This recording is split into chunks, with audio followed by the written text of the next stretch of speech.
রাসূল পাক সাল্লাল্লাহু আলাইহি ওয়াসাল্লাম বলেছেন মুনাফিকের আলামত তিনটি। ইজা হাদাসা কাযাবা, মুনাফিক যখন কথা বলবে তখন মিথ্যা বলবে।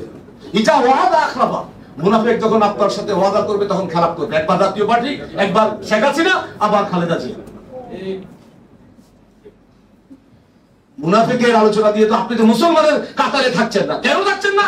দলিল ওয়ালাকাদ জাআনা লিজাহান্নামা কাসীরাম মিনাল জিন্নি ওয়াল ইনস লাহুম কুলুবুন লা ইয়াফকাহুনা বিহা ওয়া লাহুম আ'য়ুনুন লা ইবসিরুনা বিহা ওয়া লাহুম আযানুন লা ইয়াসমাউনা বিহা উলাইকা কাল আনআম বাল হুম আযাল উলাইকা হুমুল গাফিলুন। আল্লাহ বলে যারা মুখে ইসলাম বলে আর ভিতরে নূর ইসলাম আর শহীদ ইসলাম নিয়ে ঘুরে, তারা আসলে ইসলাম নয়, তাদের স্থানটা জাহান্নামে। কাফিরদের চেয়ে আরো কঠিন জায়গায় তাদের অবস্থান হবে এবং শাস্তি হবে।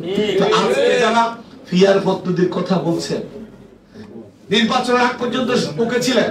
আরে আমি তো আল্লাহ রাসূলের দ্বীন প্রচারের প্রতি সন্তুষ্ট হয়ে আল্লাহ রাব্বুল আলামিন যখন জিবরাইলকে দিয়ে আজকে ইসলাম পরিপূর্ণতা লাভ করেছে আয়াত নাযিল করার পরে, এই 1450 বছর পরে নতুন করে ইসলামকে ডিভাইড করে ইসলামী দল মার্কা দিলে জান্নাত, ইসলামী দল সাক্ষীরা দিয়ে আল্লাহ যদি জান্নাত দেয়, জান্নাত দেওয়া শুরু করবেন।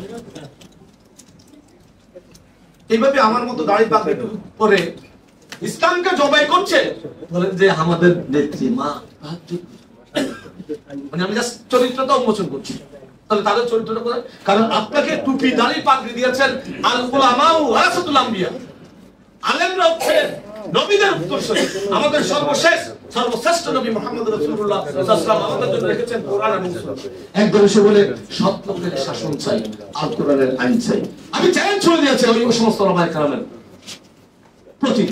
আজকে জোহরের নামাজ কয় ওয়াক্ত নামাজ পড়েন, কোরআন থেকে খুলে দেন, যদি দেখাতে পারেন আমি আমার বাকি জীবন আপনার গোলামি করি, তাহলে নিশ্চয়ই আমাদেরকে হাদিস মানতে হবে। কেন? মা ইয়াদিকু আনিল হাওয়া ইন হুয়া ইল্লা ওয়াহয়ু।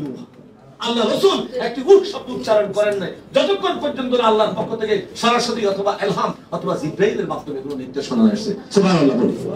আজকে আমি বলছি যে আমার হাত পাকায় ভোট দিলে রাসূল ইসলামকে ভোট দেওয়া হবে, আমার এই দাড়ি পাল্লায় ভোট দিলে একেবারে সরাসরি জান্নাত। আর যারা বিএনপি অথবা অন্যান্য দল করে সব নাস্তিক, যারা আস্তিক কারা, যারা মুনাফিকি করে, যারা 86 সালে এক দলের সাথে, 91 সালে আরেক দলের সাথে, 96 সালে আরেক দলের সাথে, 2001 সালে আরেক দলের সাথে, আবার যখন স্বৈর শাসক খুনি হাসিনা এসে একবারে গোলা দিয়ে কেটে দিয়ে তাদের মানকাটাও বাতিল করে দিলেন, তখন বুকের মধ্যে ধানের ছড়া নিয়ে বেগম খালেদা জিয়া জিন্দাবাদ, তারেক রহমান জিন্দাবাদ বললেন। এখন আপনারা বলতেছেন সব নাস্তিক, আপনারা একমাত্র আস্তিক। স্বাধীনের পরে বাংলাদেশ জাতীয়তাবাদী দল আপনাদেরকে এদেশের ওই আপনার রাজাকারের দাগ মোছানোর জন্য আপনাদের গাড়িতে পতাকার ব্যবস্থা করে দিয়েছেন। আজকে যে নিজেরে খুব একেবারে ইসলামের দাবি করছেন, আমি তো দেখছি না আপনাদের মধ্যে আসল ইসলাম নাই, আপনাদের মধ্যে নূর ইসলাম এবং শহীদ ইসলাম আছে। আমি চ্যালেঞ্জ করতে কথা বলতে পারি। দলিল আল্লাহ পাক বলেছেন, আবি হুরায়রা রাদিয়াল্লাহু তাআলা আনহু কাল, বুখারী শরীফের হাদিস। আসলে বিরক্ত হয়ে শেষ করে দিচ্ছি। قال রাসূলুল্লাহ সাল্লাল্লাহু আলাইহি ওয়াসাল্লাম আয়াতুল মুনাফিক সালাস। রাসূল পাক সাল্লাল্লাহু আলাইহি ওয়াসাল্লাম বলেছেন মুনাফিকের আলামত তিনটি।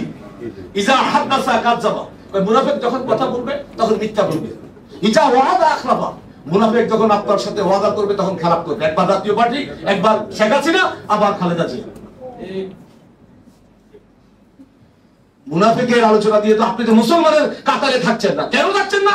দলিল ওয়ালাকাদ জাআনা লিজাহান্নামা কাসীরাম মিনাল জিন্নি ওয়াল ইনস লাহুম কুলুবুন লা ইয়াফকাহুনা বিহা ওয়া লাহুম আ'য়ুনুন লা ইবসিরুনা বিহা ওয়া লাহুম আযানুন লা ইয়াসমাউনা বিহা উলাইকা কাল আনআম বাল হুম আযাল উলাইকা হুমুল গাফিলুন। আল্লাহ বলে যারা মুখে ইসলাম বলে আর ভিতরে নূর ইসলাম আর শহীদ ইসলাম নিয়ে ঘুরে, তারা আসলে ইসলাম নয়, তাদের স্থানটা জাহান্নামে।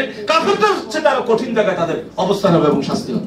তো আজকে যারা ফিয়ার পদ্ধতির কথা বলছেন, নির্বাচনের আগ পর্যন্ত ওকে ছিলেন।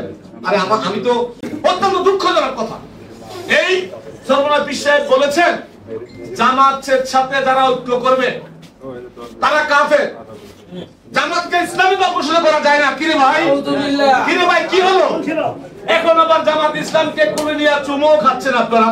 তাহলে ইসলাম, কোরআন এবং সুন্নাত তো কাউকে কাফের বললে তো তাকে মুসলমান বলার সুযোগ নাই, কাউকে মুনাফিক বললে তো আবার তাকে মুসলমান বলার সুযোগ নাই। তাহলে আপনারা কোন চরিত্রে আছেন? আপনাদের ক্ষমতার লোকটা অনেক বেশি আপনাদের মাঝে।